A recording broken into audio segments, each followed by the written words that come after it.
Hi, and welcome to iHeart Cooking. I'm registered dietitian Jennifer Stachler. And I'm Chef Dugan Wetzel. We are both from Reid Hospital. The iHeart Cooking program is brought to you by a grant from the American Heart Association. It is also brought to you by Reid Hospital, WCTV, and RPNL. Our live audience today joining us is from the Lamplight Inn at the Leland. Today on iHeart Cooking, we're going to be making healthy side dishes for the holidays.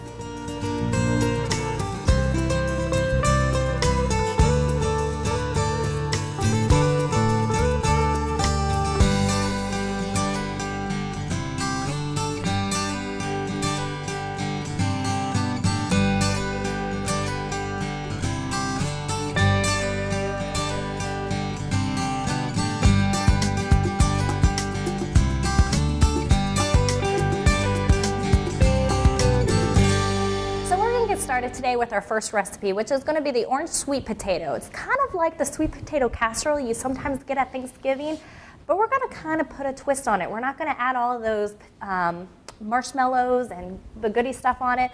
We're going to make it a little bit more healthier for you, maybe. So Dugan's going to get started with making this orange sweet potato. Okay. The first thing you're going to do with the sweet potatoes, they're really hard, they're really firm. You need them to be loose. You need to be able to get that skin off. So we're going to actually take the sweet potatoes and put them in boiling water and let them cook for about 30 to 45 minutes, depending on the size of the sweet potato that you have. Now for this recipe, I've already gone ahead and done that, and I pulled them out. I let them cool off a little bit because holding sweet potatoes right out of 212 degree water is really hot.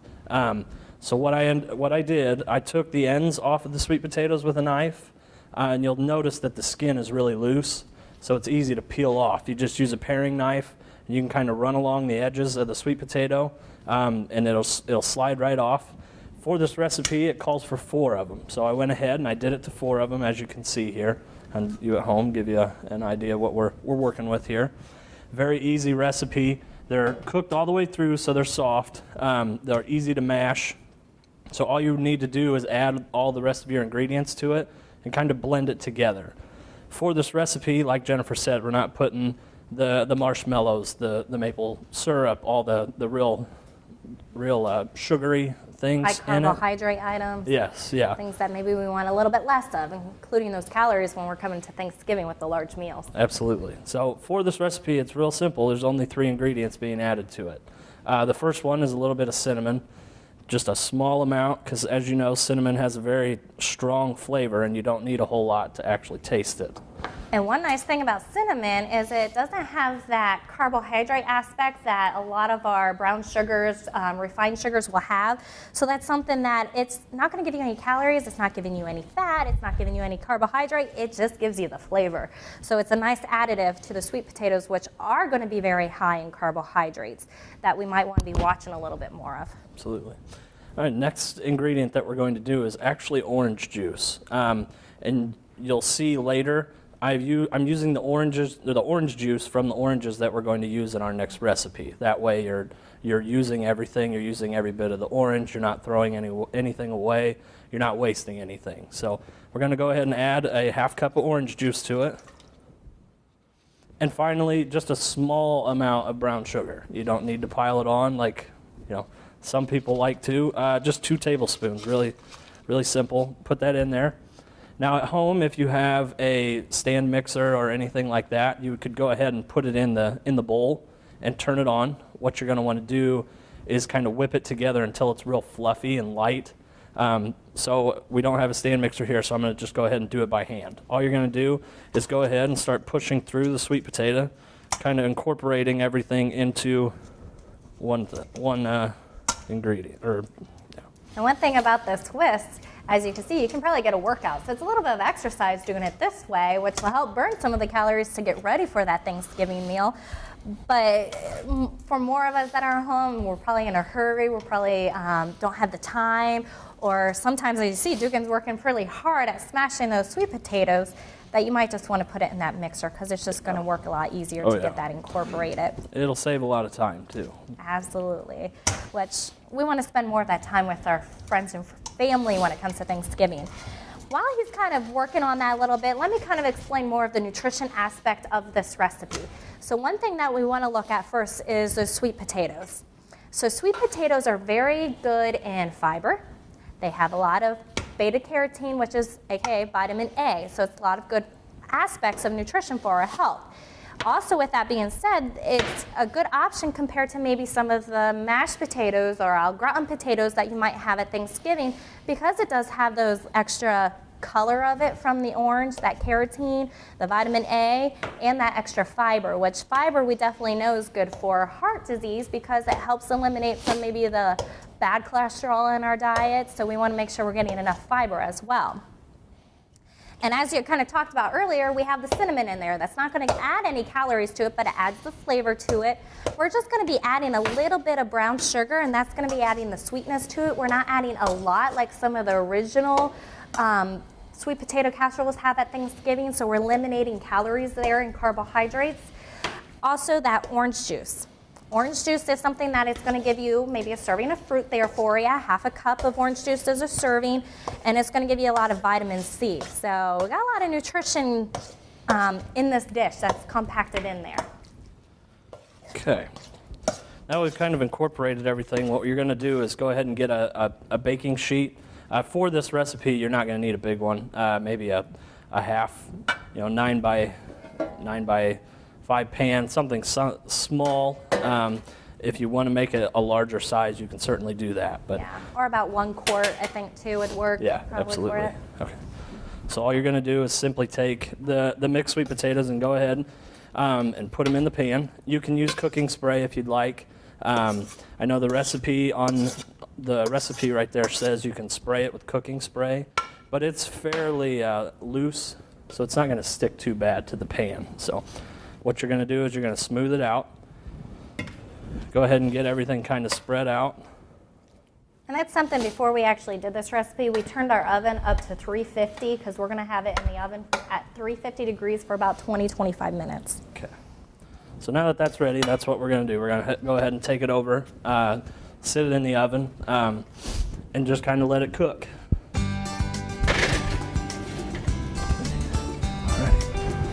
So our next recipe that we will be doing is actually cranberry chutney.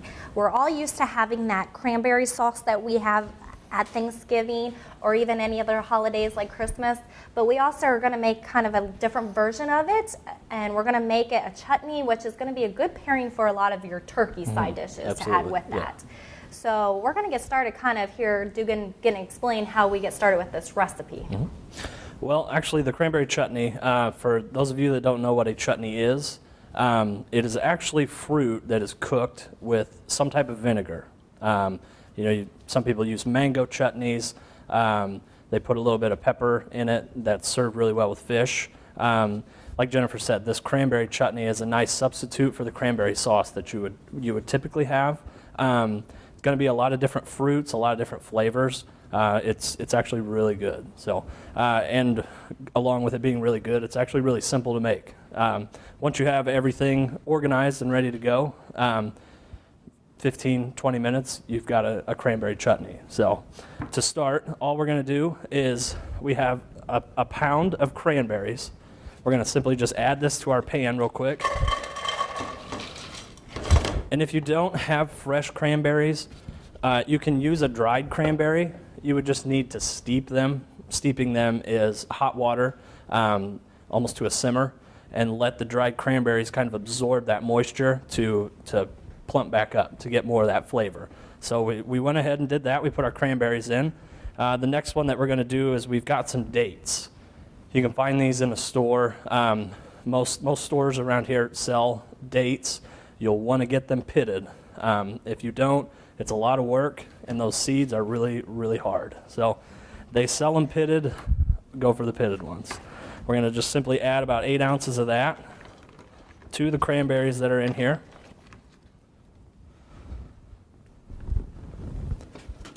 Now, you'll hear the pan, it's starting to sizzle. So what you're going to want to do is add about a cup and a quarter of water to kind of hear that. It kind of takes the pressure off that cranberry. It'll heat up the water, kind of get things going. Steam's going to start working. Then the moisture from the cranberries, the dates, it's going to absorb into the water and give you that nice flavor. So while they're doing that, like I said, very simple recipe. You're just going to keep adding the ingredients until everything's in there. So we have a cup of sugar. You don't have to use a whole cup of sugar if you want. Dates are pretty sweet. They've got a nice flavor. You're going to add orange juice to it. You're going to have all these sugars already that you won't really need to add an entire cup of sugar if you don't want. Again, like the last recipe that we talked about, we're using the orange juice itself from the orange. We're going to go ahead and add that. We have golden raisins. Again, you can find these at any store here in town. Gives it a nice color. Golden raisins are nice with this instead of using the regular raisins, because then it's not all purple. You're mixing up the colors. You're giving a nice fall theme here. So a little bit more cinnamon. Again, don't need too much. Tablespoon of lemon zest. And what I want to mention about zesting a lemon, or any fruit for that matter, once you zest it, it doesn't mean that you have to throw it away. You can put it back in the refrigerator and it's still good for 2 or 3 days. So you're fine. By zesting it, it's not going to hurt anything. You may want to put it in a bag so the air doesn't get to it, but other than that, you're fine. So, okay. I'm going to go ahead and add just an 1/8 of a teaspoon of clove. Clove is very strong, but it has a wonderful flavor to it. So you don't need a lot at all. About 1/4 teaspoon of allspice, and a little bit of red pepper flake. Give it kind of a little bit of heat, but not too much that you're not going to be able to eat it. And like I said, with a chutney, all it is cooked fruit with some type of vinegar. For this recipe, we're using an apple cider vinegar because it pairs really well. I'm going to go ahead and add it.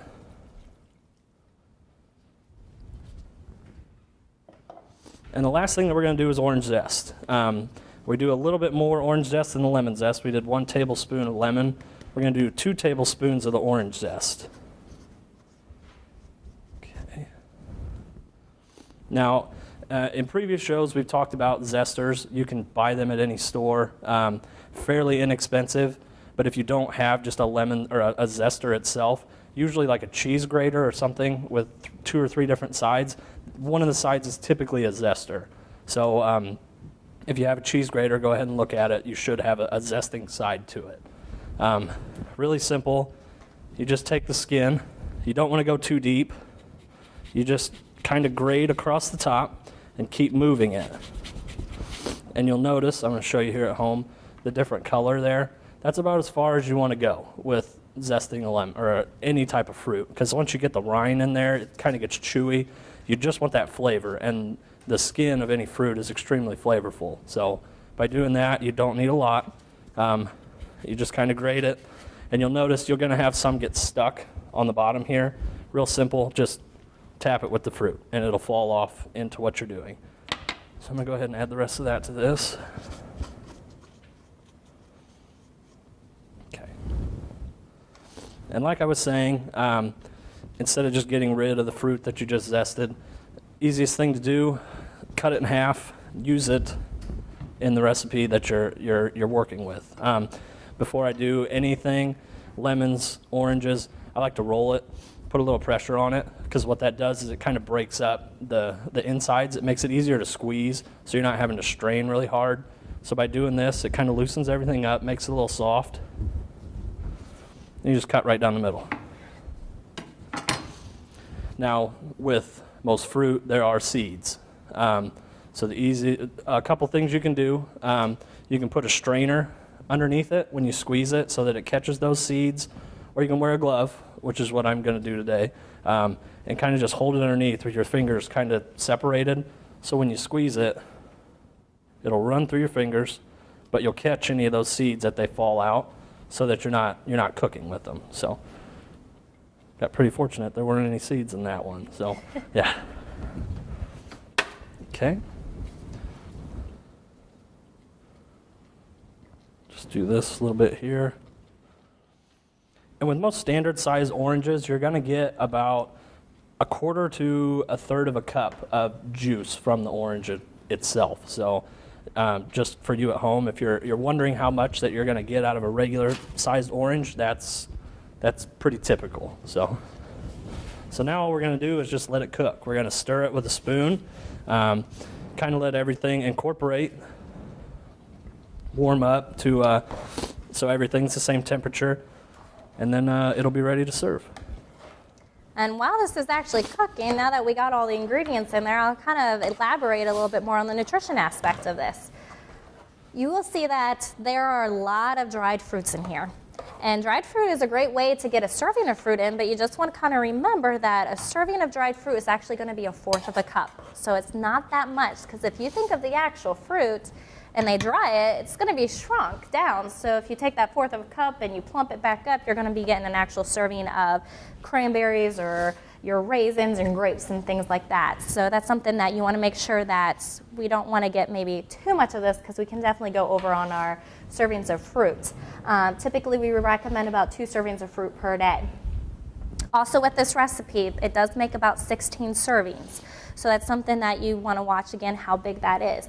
One thing about the recipes I will kind of let you know is that it actually tells you that it makes 16 servings, but it actually doesn't tell you what the serving size is. So one way to figure out the serving size of that is you're going to kind of have to break this up into 16 servings and to figure out what the actual serving is. So you're probably going to be looking at probably 1/4 of a cup, if not less there. So also with that, like I said, like Dugan kind of mentioned, we have those golden raisins in there. It's going to add a nice little additional color in there, so it's not all that purple, dark color, making it a little bit more fun for you to have and make it a little bit more colorful on top of your turkey that you'll be serving it with. Talking about a little bit more of the other things that are in here, so he added a lot of spices in there. He had the cloves, the allspice, he added the orange juice, the zest. Those are things that are going to give you very minimal amount of carbohydrates or sugar to that. So it adds the flavor without adding any carbohydrates. With being dried fruits and also the orange juice and also the sugar he added, that gives you most of the carbs there. We don't want to add any more than we have to, especially we don't want to add added sugar to it. So getting flavor for something that just gives you the flavor and nothing else is a great aspect of that. Mm-hmm. Also, the other thing about cranberries, they may know what they're good in or what they have a lot of. Antioxidants. And that's something you'll hear a lot about is the antioxidants, because antioxidants, the more you have of them, they can help with inflammation and free radicals. So it's not only good for our heart health, but it's also good for maybe cancer and preventing cancer. So a lot of good healthy aspects to there as well. A lot of these dried fruits in here are also going to be good in fiber and vitamin C. So that's something that, again, being more from the American Heart Association, we want to make sure that we're getting a lot of fiber in our diet, because fiber is something that's going to help, again, reduce the amount of cholesterol, get rid of some of that waste out of our body, and can help avoid heart disease, high blood pressure, and also keep you pretty regulated as well. With the chutney, we're not going to cook it all the way down. We only want to cook it about 15 minutes. You still want the fruit to be chewy. You don't want it to turn into mush. So like at 15 minutes should be ready to go. You'll notice that the waters are starting to turn purple as you cook it. That means you're getting close. You'll kind of see the fruits in there kind of change color a little bit and kind of dull. That you're almost there. That's when you see that you're about ready. So. And when you're at home, for especially our viewers here in our live audience, I'm sure you're smelling that aroma that it makes. So it's a very great smell. So it's something you can pop on the stove, let it simmer while you're making the rest of your Thanksgiving or Christmas meal. And when friends and family come over, your house is going to smell delicious.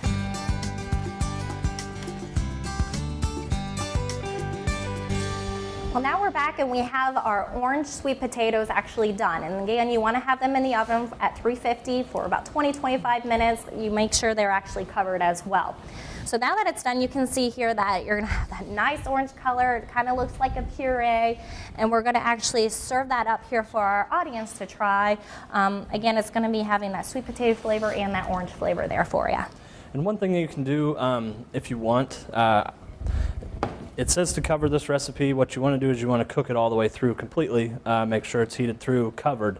If you like kind of the roasted flavor, like the roasted squashes or anything like that, you can go ahead and take the film off of it, put it back in the oven for 5 minutes or so. Let it get like a nice brown crust on top of it. It's not adding anything, but just more flavor. So. I guess the other thing about kind of looking at that at home, or even for you in the audience, you're probably thinking, well, maybe that doesn't look as pretty as some of the other sweet potato casseroles that we have with the marshmallows and the pecans and things that you can add to it. But again, when we're kind of looking at that, you can kind of think, well, this is more maybe nutritional, maybe a little bit healthier, so you can enjoy it a little bit more and maybe enjoy just a little bit bigger slice of pumpkin pie or something. All right.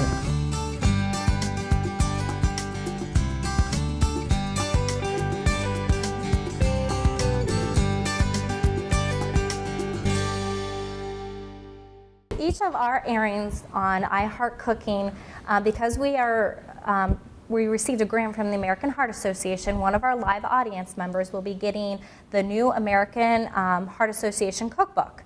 And it's both of these recipes that we did today are found in this cookbook, along with some of the other airings that we did the last few months. You will find those recipes in here as well. So you get to go have a new cookbook to look through. Try some things. You are welcome. Hopefully you enjoy that. Well, we have our cranberry chutney done here for today. As you can see, a lot of the juices in the cranberry chutney are going to be evaporated into the fruit. It's going to the fruit's going to plump up a little bit.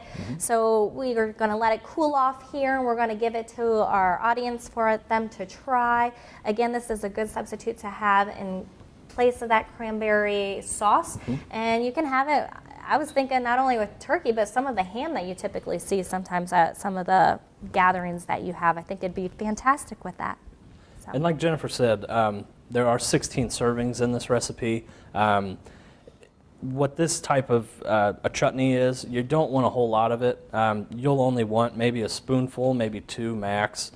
Put it over your sliced turkey breast or your ham, and just use it as an accompaniment. You don't need to take a big spoonful and just eat it. It's kind of more of an add-on. Give it a little bit more flavor to the poultry that you're using or the ham. So. And because you're not using very much of this, you're probably like, well, what do I do with the leftovers? You can actually put this in a container, put a lid on it, store it for up to 2 weeks. So that's something that it does last a while. So that leftover turkey, you can actually still use this with that.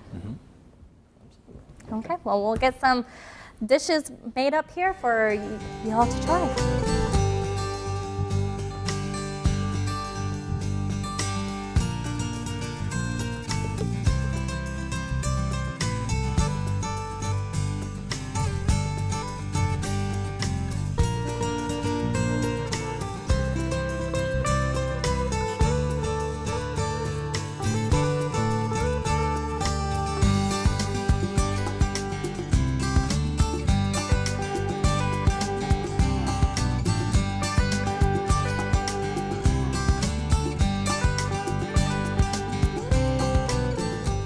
Tuning into iHeart Cooking, a program that is funded by the American Heart Association. We hope you enjoyed all the recipes that we made today for the holidays. And if you'd like more recipes like these today, you can visit the American Heart Association website at heart.org or reidhospital.org/iHeartCooking. We'll see you next month.